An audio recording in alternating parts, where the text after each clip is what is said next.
Hola amigos, bienvenidos a esta edición de día sábado del Portal del Villegas que, como saben, dedico a toda clase de temas que puedan ser de interés para ustedes, según creo, y que tengan como factor común, como mínimo común denominador, el no tocar los temas contingentes, aunque de vez en cuando ha pasado que lo hago. Y esta vez voy a hablarles de un libro y de las ideas que se me ocurrieron a partir de ese libro, que es este, que se los recomiendo mucho. Hay versiones en español. La ciudad en la historia, de Lewis Mumford, un libro, un clásico de sociología urbana, de historia, de muchas cosas. Se convirtió en fue un libro muy premiado en su época del siglo XX y es un libro muy interesante, como dice aquí el subtítulo, a propósito de la ciudad, los orígenes de la ciudad, sus transformaciones y sus prospectos, sus posibles futuros. Un estudio clásico de Lewis Mumford. El libro es muy interesante porque no se limita a hacer una historia, por así decirlo, de las ciudades. ¿Qué es eso? Sino que, ¿qué es lo que es una ciudad? ¿Cómo se iniciaron las ciudades? ¿Qué representan? ¿Qué significan? ¿Qué expresan? Como todos sabemos, no es necesario para esto ser Lewis Mumford, la ciudad es una expresión material de buena parte de una sociedad simplemente. Es un lugar donde se juntan edificios, artefactos, personas para llevar a cabo actividades que son propias de una sociedad.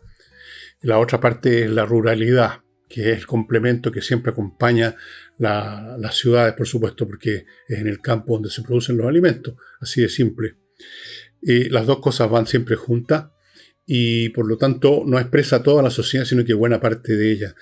Entonces, cuando uno habla de una ciudad, de su origen, de su desarrollo, de su forma física, está hablando de cómo una sociedad se ha estructurado físicamente, cómo se relacionan sus miembros, si hay o no grupos distintos, élite y no élite, o clases, como diría Marx, cómo se relacionan, cómo conviven en esa ciudad, qué les impone el vivir juntos en un espacio físico y qué les facilita. Todas esas cosas. El libro es extremadamente interesante porque por eso fue considerado un clásico. Hay una enorme erudición. Hay mucho más que simplemente, como digo, una narrativa acerca de apareció esta ciudad que era así, luego apareció esta otra que era así. Es mucho más que eso. Lewis Mumford, notoriamente uno lo nota aquí y allá en su libro, era un hombre que tenía ciertas convicciones filosóficas y sociales acerca de cómo debía ser la vida en sociedad. Ahí, digamos, se escapa un poquito de lo que podríamos llamar simplemente la observación y el análisis científico, pero siempre es interesante sus puntos de vista. No era un hombre que estuviera muy contento con la clase de ciudades, o sea, de sociedad en que se había convertido ya su país, Estados Unidos, cuando escribió este libro. Entiendo que es de los años 40 del siglo pasado. Y entonces, cuando uno lee este libro, amigos míos, uno está leyendo un poco la historia de la humanidad, en cierto sentido, visto desde la perspectiva urbana, de la ciudad, de este curioso invento de que en un determinado punto del espacio se juntan edificios y la gente vive bastante cerca unos de otros, etc.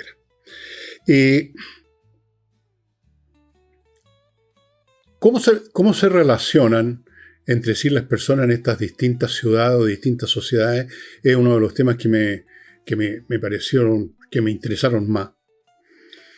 Y podríamos decirlo de esta forma. En las ciudades más primitivas, en las primeras ciudades, en las primeras aglomeraciones en que la gente vive junta o muy junta, tienen como objeto la protección y aparecen y se desarrollan en un periodo muy antiguo donde los recursos son muy escasos.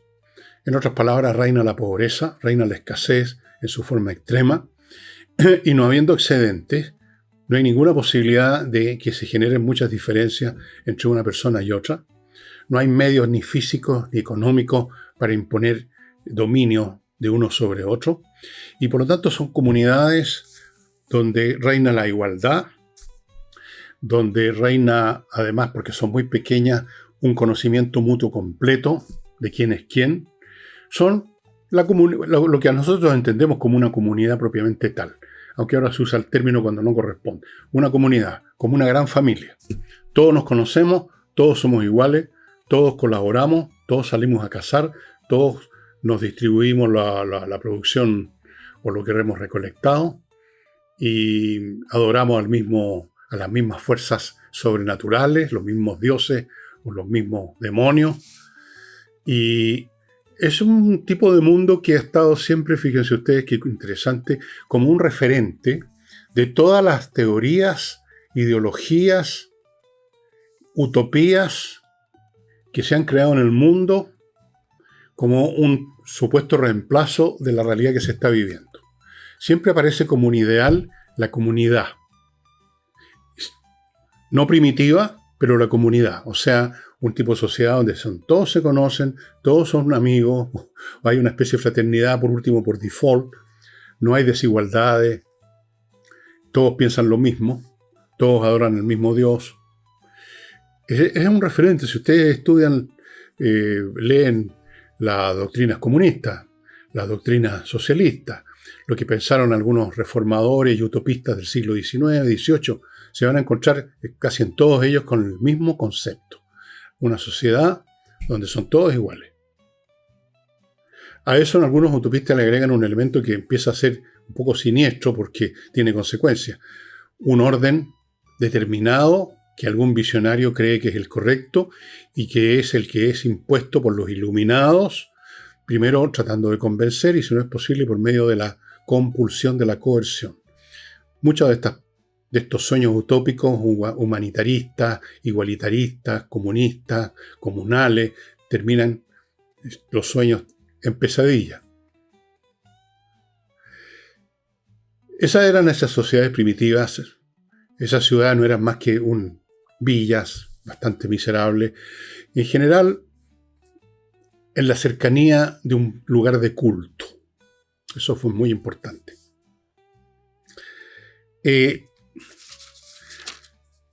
Cuando se empieza a desarrollar la agricultura, y por lo tanto ya no se depende de la recolección o de la caza, la agricultura significa descubrir que si uno siembra, pone en la tierra las semillas que traen tales o cuales plantas, van a surgir nuevas plantas de ahí en abundancia, y entonces empieza a generarse una economía propiamente tal. Empieza a pensarse en términos de guardar semillas para la siembra, de no comerse todos los frutos, de tener un lugar donde guardar, de algún tipo de orden para hacer eso. Un lugar donde se guardan las semillas, alguien que se encarga de cuidarla, después hay que sembrarla, hay que cuidarla, hay que regar.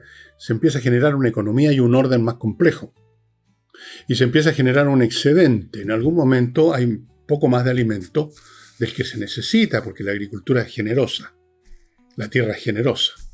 Ya no es lo que lograron cazar este día, no son los frutos que lograron recolectar, sino que es una producción un poco más abundante, se empieza a generar excedente. En un momento dado, y esta es una de las teorías interesantes de Lewis Mumford, cuando está hablando del principio de las primeras ciudades, comunidades, dice, se produce un pacto, digamos, o una cooperación entre las tribus que empiezan a desarrollar la agricultura y los grupos humanos que todavía se basan en la cacería, en los animales, cosa que se ha visto a lo largo de toda la historia, tribus o sociedades que no son agrícolas, sino que se dedican a la crianza de animales y viven de los animales, y eso los hace no habitantes de una ciudad, sino que están moviéndose todo el tiempo para llevar a los animales a lugares donde haya donde comer, pasto, digamos, a los pastizales. Entonces dice, en algún momento hay una alianza, porque el cazador, el que se mueve con ganado y tiene que luchar con los animales, es un hombre que tiene mayor destreza en usar armas, que está más capacitado psicológicamente para enfrentar peligro, para moverse en un mundo de peligro, en la cacería, y entonces se produce una especie de alianza en que ese cazador puede vivir más tranquilo porque obtiene una participación en el alimento que han producido el pueblo agrícola, y a su vez este cazador ofrece protección y lo que pueda cazar, por supuesto, pero sobre todo protección. Y a partir de ahí se siembran las semillas ya no de un fruto, sino que del dominio. Ese hombre que es capaz de manejar armas, que está acostumbrado a matar, que está acostumbrado a enfrentar riesgos, se empieza a convertir en el jefe, empieza a ser dominante, porque frente a él están personas pasivas, sedentarias, que no están acostumbradas a usar armas, que se dedican al cultivo de la tierra y que por lo tanto no se pueden enfrentar, digamos, en igualdad de condiciones con un cazador. Y se empieza a generar entonces la jefatura, empieza a emerger un jefe, y luego con él, cuando ese jefe junto con otros cazadores o con su familia, empieza a generarse un grupo dominante, una élite. Y una de las expresiones, no aparece aquí en este libro, pero yo lo he visto en otras partes, de ese mundo donde un jefe ya domina a otros, en este caso a los agricultores. Siempre ha sido así. Los agricultores son los dominados por los cazadores, por los guerreros. La expresión más sofisticada de ese mundo, muchos siglos después milenios después del periodo neolítico, muchos milenios, estamos hablando ya en periodo histórico, es la civilización micénica, por ejemplo, o la civilización minoica. Si ustedes ven fotografías de las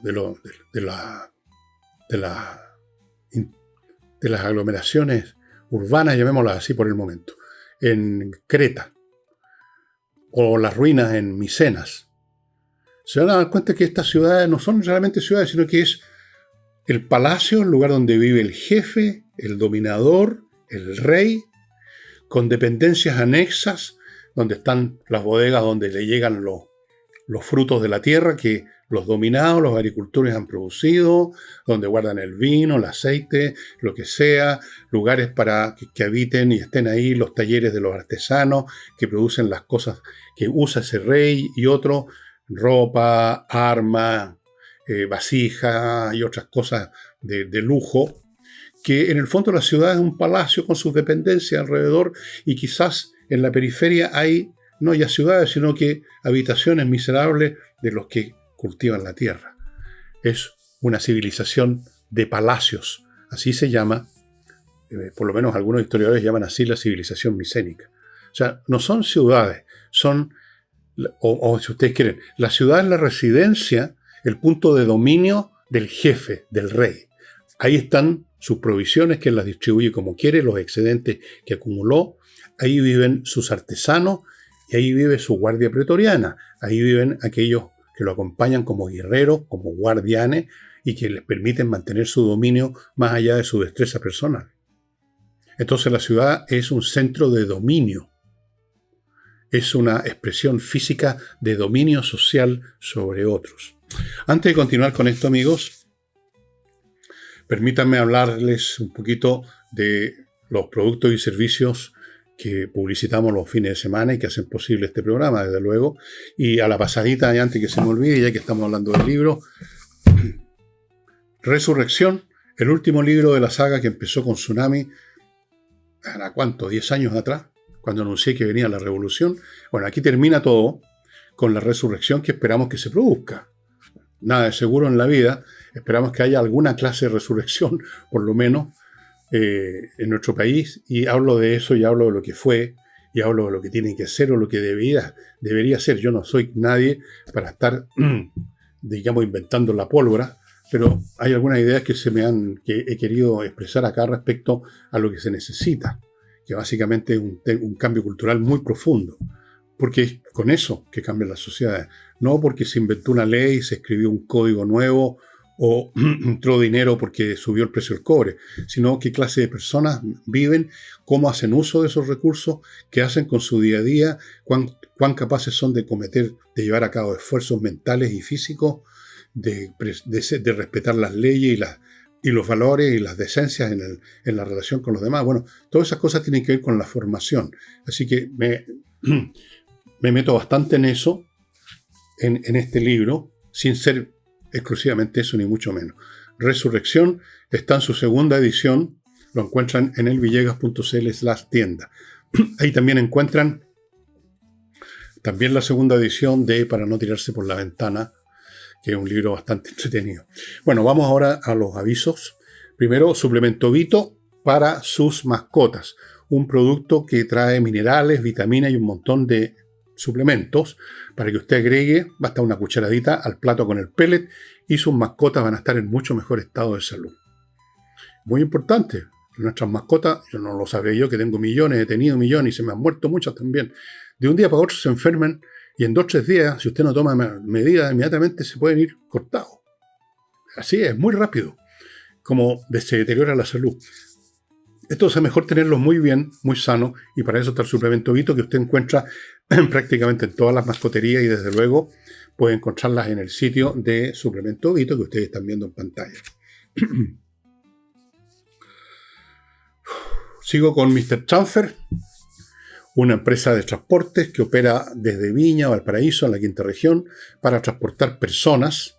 Es un transporte de personas en vehículos cómodos, manejados por choferes profesionales, para, por ejemplo, caben 6 personas, para destino normal, el aeropuerto. Usted quiere viajar con su familia y en vez de irse en su auto y tener que dejarlo estacionado y, qué sé yo, quizás va a estar mucho tiempo fuera, imagínese un auto estacionado 10, 15 días, es una fortuna que tiene que pagar después, etc. Mucho mejor irse en estos vehículos que son súper puntuales a la hora que usted los cite frente a su casa, ahí van a estar. No importa la hora, no importa el día. También los puede citar para que lo esperen a la salida del aeropuerto. También usted puede, con un grupo de personas, contratar un viaje a otro lugar. Pero nombro el aeropuerto porque es lo más común. mrtransfer.cl, ahí ubican esta empresa que tiene su casa matriz en Viña del Mar. Sigo con Insight, que es una empresa, insightchile.cl, que se especializan en que usted lleve a cabo su cumplimiento tributario de la mejor manera. Optimizar su carga fiscal, no pagar de más y no de menos, porque pagar de menos significa recibir aviso de servicio de impuesto interno, multa, termina pagando más todavía. Optimiza entonces su carga fiscal, protege su patrimonio y cuida que las cosas se hagan bien. Y si usted ha caído en situaciones irregulares, lo saca de ellas. Ellos pueden llevar tienen un servicio de diagnóstico y auditoría tributaria y mucha experiencia. Tienen 15 años en esta labor, así es que usted comprenderá, conocen el trabajo de pies a cabeza completamente. Sigo con Oxibiota, el polvito que viene en un sobre con ilustraciones de fábrica, que usted mezcla en agua, se convierte en una colonia de bacterias aeróbicas y se acabaron los malos olores. Totalmente. ¿Por qué? Porque allí donde usted echa esto, ya sea que vierta el caldo que preparó en un jarro con agua, donde echó el polvito, al cabo de una hora se convirtió en la colonia de bacterias aeróbicas. Allí donde usted lo eche, allí donde usted lo vaporice, destruye las bacterias que inician la descomposición, que es la causa directa del mal olor. Sin descomposición no hay mal olor, sin bacterias anaeróbicas no hay descomposición. Si usted mata esas bacterias, no hay olor, no puede haber. Así que esto va a la raíz del problema, no lo tapa, lo elimina del todo. Está siendo usado por muchos restaurantes, debería ser usado por todos, casinos y muchas casas como la mía. Usamos este producto. Bueno,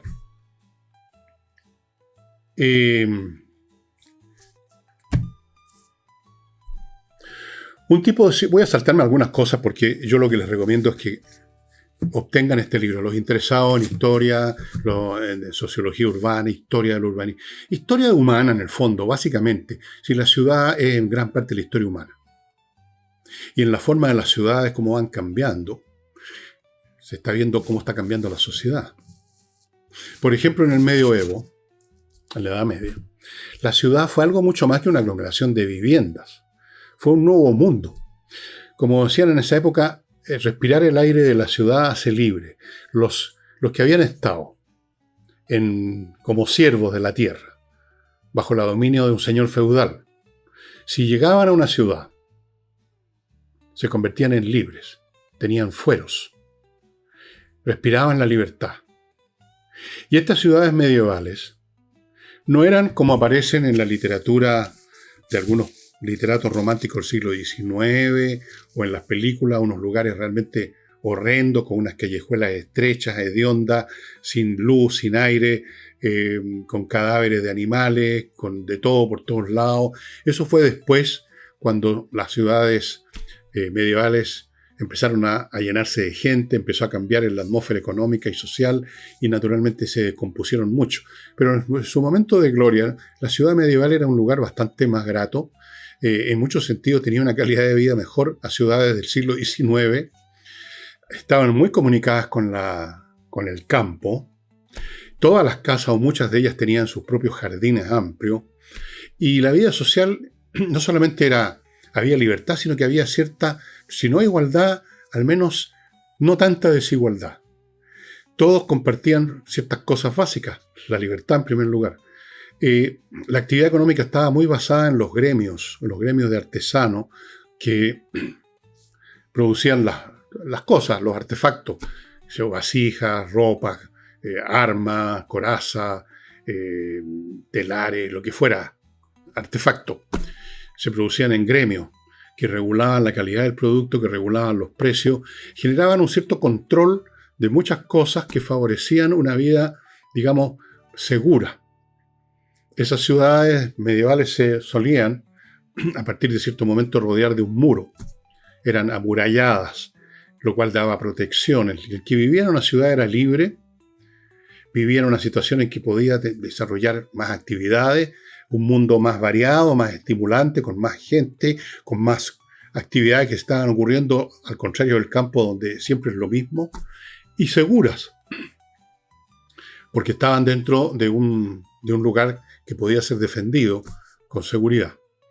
Entonces, esas ciudades medievales previas al siglo XI-XII eran bastante, como dijéramos, vivibles, habitables, y reflejaban una sociedad, la sociedad dentro de la ciudad, no estoy hablando de los feudos, en que se estaban ya sembrando las semillas de lo que iba a venir después.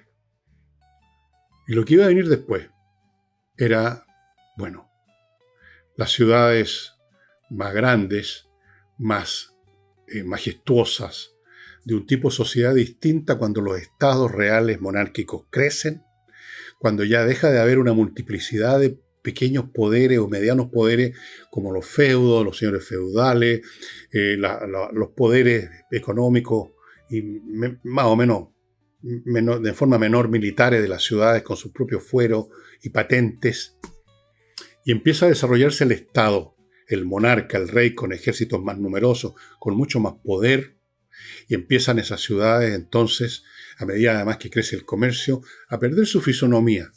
Se empiezan a llenar de gente, se empiezan a convertir en un conventillo, se empiezan a afear, se empiezan a podrir.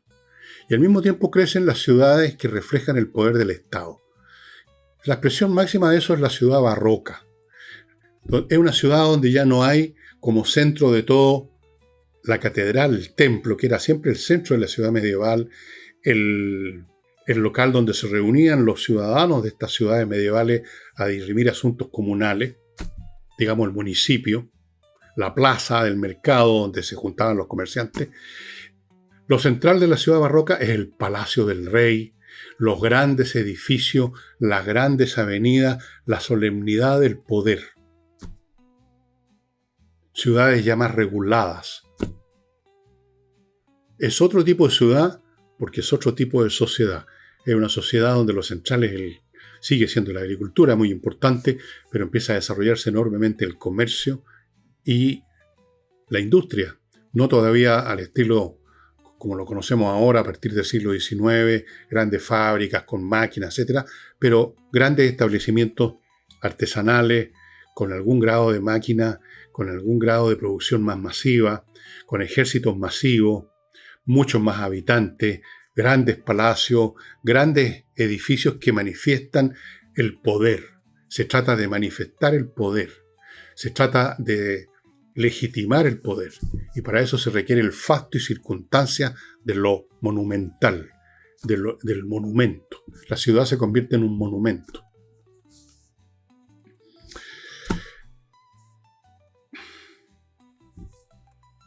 Todo esto está mucho mejor de lo que yo lo he dicho en este libro de Mumford, que yo se lo recomiendo de partida a todos los estudiantes de historia, de sociología, de arqueología, y a toda persona culta e inteligente que le gusta, digamos, entrar a este tipo de temas y aprender un montón.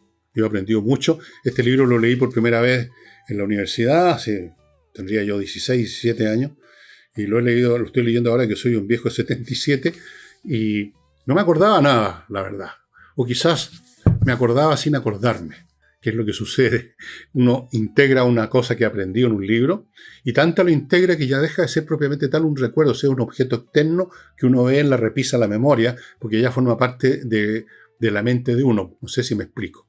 Bueno, muy interesante.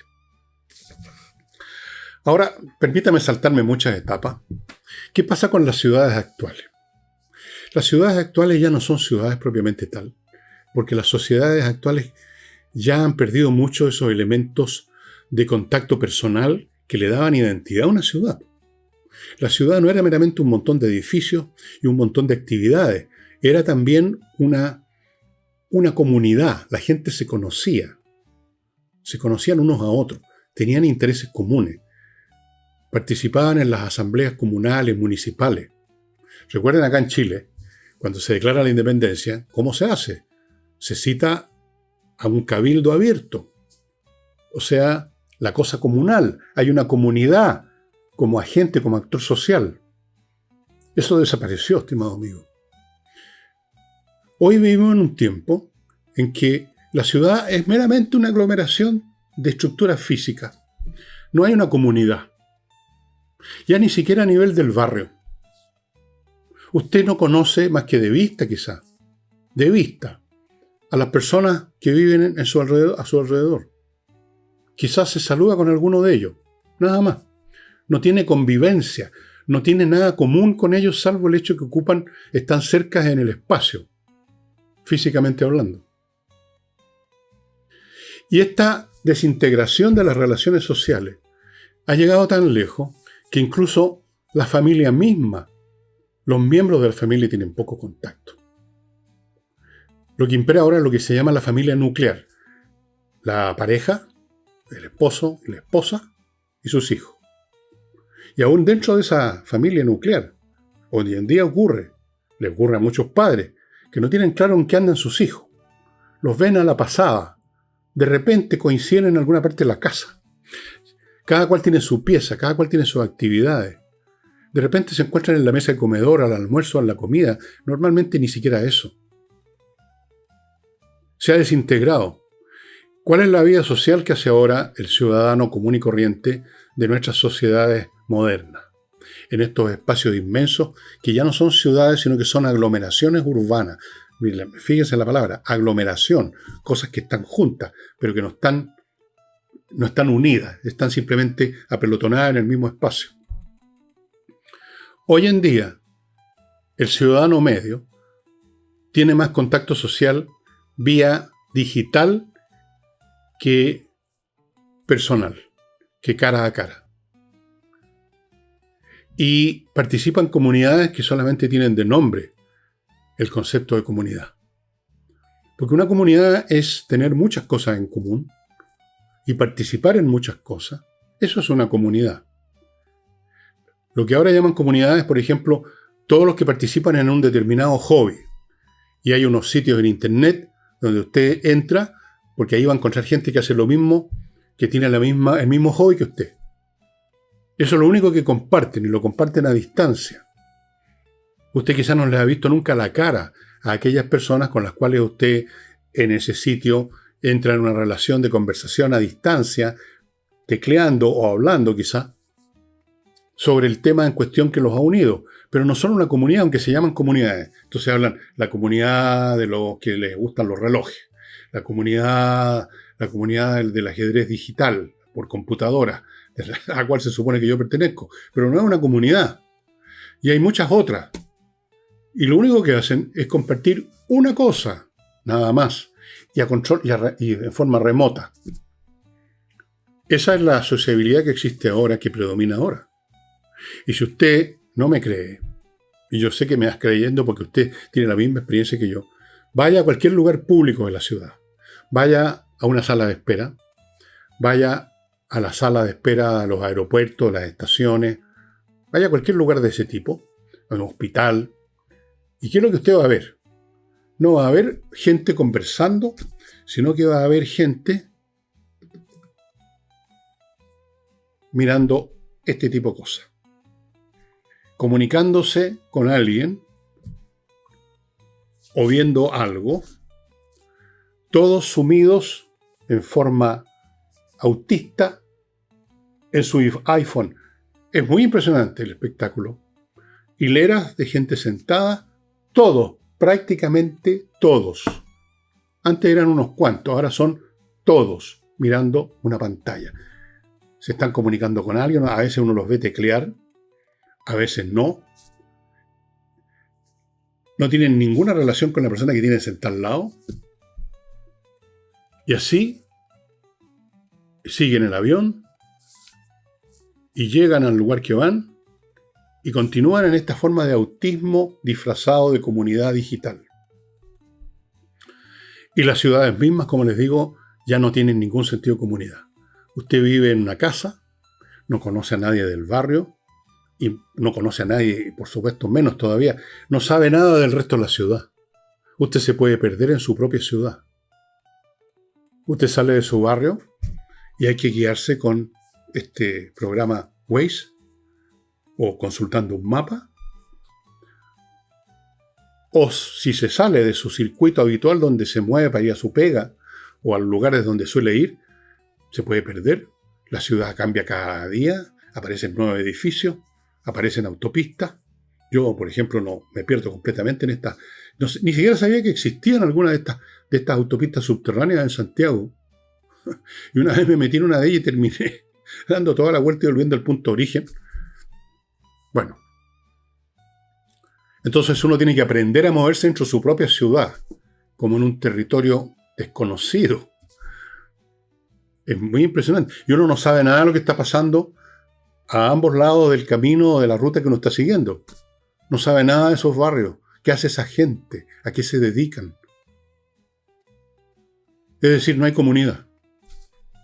Casi no hay sociedad incluso, se podría decir.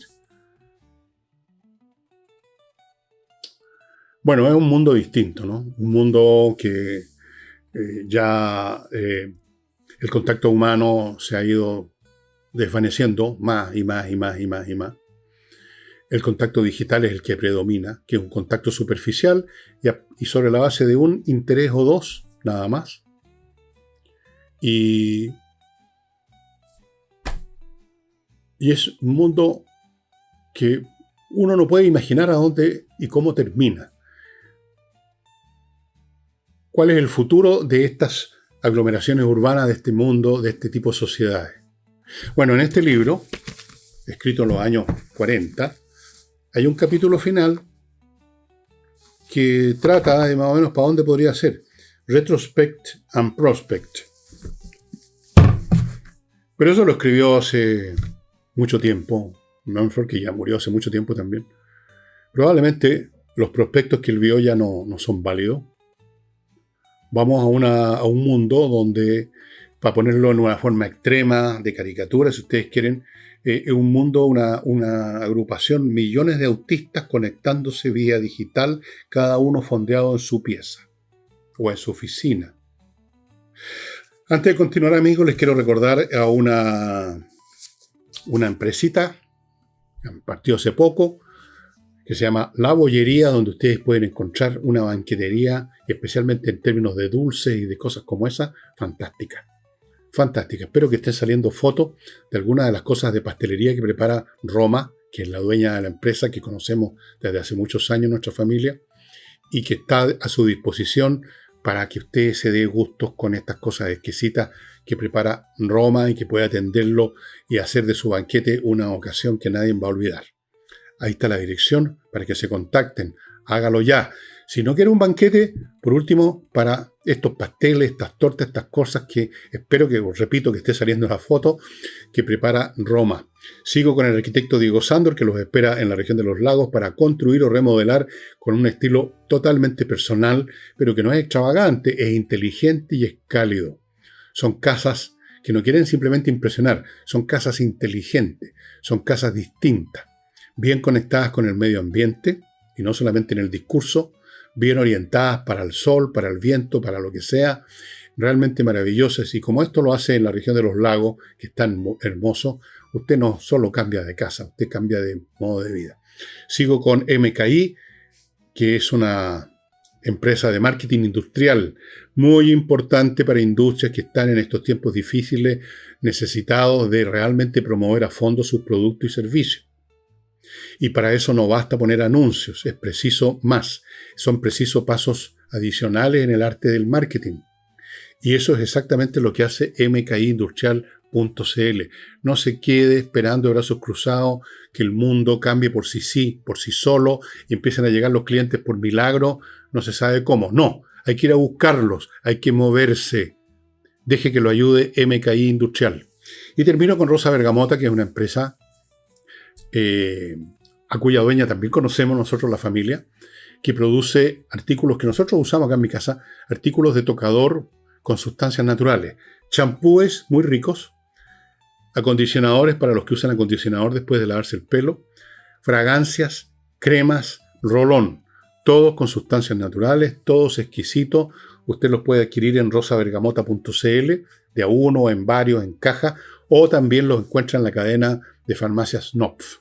Así es que ya saben, Rosa Bergamota, rico champú, de eso es lo que más me interesa a mí, pero también las cremitas para el cuerpo, sobre todo las que tenemos una piel realmente repelente, de mala, de sensible, de llena de problemas, las cremas de Rosa Bergamota. Bueno, no quiero seguir haciéndole injusticia a este libro tan fantástico, tan completo, tan sabroso, tan rico de material, hablándole, digamos, de ciudades y de cosas que Mumford explica mucho mejor. Pero recuerden, una cosa a la que les estoy diciendo y que Mumford no conoció, porque murió mucho antes de que eso se desarrollara. El mundo digital se expresa también no solo en las ondas radioeléctricas que surcan el espacio llevando las señales, sino que se manifiesta en la clase de ciudades que están empezando a estructurarse sobre la base de este nuevo tipo de vida. Así es. Piensen ustedes lo siguiente. Cuando el automóvil se empezó a convertir en un artículo masivo en Estados Unidos, empezó a emerger un fenómeno urbano nuevo, que eran estos barrios en la periferia, cada vez más alejados del centro, barrios que usted puede ver en todas las películas norteamericanas, en las series, sobre todo en series y fotos en películas antiguas, porque ahora eso también ha estado cambiando. Casas todas muy iguales, todas con un antejardín, muchos árboles, muy agradables, y eso era posible porque el automóvil permitía que la gente llegara rápidamente, o más o menos rápidamente, a los lugares de trabajo. Después de eso, por supuesto, empezó a cambiar. En Estados Unidos, usted para ir a la esquina puede estar una hora arriba del auto, tacos inmensos, porque hay demasiados autos, hay demasiada gente. Siempre el número cambia las cosas. Entonces, ahora está creciendo otro mundo. Ya no es un mundo suburbano con gente que en el automóvil va a la pega. Ahora es un mundo donde desde la casa se empieza a hacer la pega. Y el día de mañana no va a haber pega que hacer, porque la van a estar haciendo los autómatas o las inteligencias artificiales. Y usted va a estar recibiendo simplemente un bono por el hecho de vivir, y usted va a estar en la casa viendo qué hace. Un mundo totalmente digitalizado va a cambiar el tipo de ciudades también. Un mundo donde la demografía empieza a descender, como inevitablemente va a ocurrir, y ya está ocurriendo en muchos países, como el nuestro, por ejemplo. Si no hubieran llegado todos los inmigrantes que llegaron a nuestro país, empezaría a manifestar signos de decrecimiento poblacional, porque cada vez se tienen menos hijos. Eso va a cambiar también la estructura de las ciudades en el futuro. Pero ¿cómo va a ser esa estructura? Mumford no podía saberlo. Yo no puedo saberlo, me voy a morir mucho antes que se llegue a ese momento en que se va a revelar en toda su fuerza urbanamente en las construcciones, en la clase de ciudades que tendremos o que ustedes van a tener, los más jóvenes, debido a esta nueva forma de producir, esta nueva estructura de la sociedad, a estas nuevas tecnologías. Va a ser muy distinto. Entre otras cosas, por ejemplo, que yo puedo imaginar, el vehículo particular va a empezar a dejar de usarse. Ya está ocurriendo, justamente por los cambios que se están dando en tecnología y en muchas cosas, que cada vez uno usa menos el auto y cada vez usa más el transporte basado en el metro o en los taxis o en este sistema que ha resultado tan exitoso, el Uber, el Cabify, porque es mucho más práctico. El auto empieza a convertirse en un tema un problemático. No solamente los costos, que la benzina, que las reparaciones, que la patente, que la revisión técnica, que le cache el spa, sino que dónde estacionar, los tacos interminables. Entonces, uno ya no quiere usar el auto. Yo trato de no usarlo. No lo uso nunca, la verdad, prácticamente. Y mucha gente ya me voy a ir en Uber mejor, dicen, no en auto porque tengo una lata, después estar buscando horas donde estacionarlo y me lo pueden robar, me lo pueden, qué sé yo. Ya se está viendo, está iniciándose. Y va a llegar un momento, entonces, que las ciudades ya no van a ponerse tanto énfasis en la infraestructura vial. Las ciudades ya no van a estar pensando tanto en nuevas carreteras, nuevas autopistas, porque no van a ser necesarias. Y quizás en un futuro más lejano, las ciudades prácticamente no se van a mover, no van a haber automóviles, van a convertirse en una pieza de museo, tal como se convirtieron en pieza de museo los carruajes tirados por caballos. Va a parecer una tontería nada más. Vamos a movilizarnos en trenes súper de alta velocidad, ni siquiera en aviones. Vamos a caminar a nuestras pegas o no vamos a tener pegas para caminar, o vamos a trabajar desde nuestras casas. Va a ser otro tipo de ciudades, otro tipo de mundo. Va a haber otra ciudad en la historia, de la cual Mumford no nos pudo decir nada y yo tampoco puedo decirle.